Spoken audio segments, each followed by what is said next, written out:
Hi, Cooking Spot YouTube channel එකෙන් ඔන්න මං අද අරන් ආවේ ගරම් මසාලා රෙසිපි එකක්.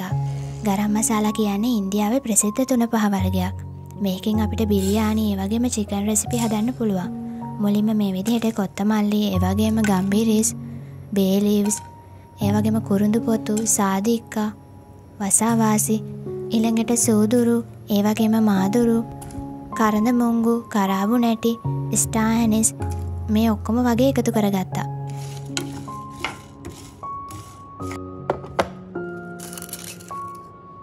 ඊළඟට අපි රත් කරගත්ත අමුද්‍රව්‍ය ටික මේ විදිහට හොඳින් ග්‍රයින්ඩ් කරනවා.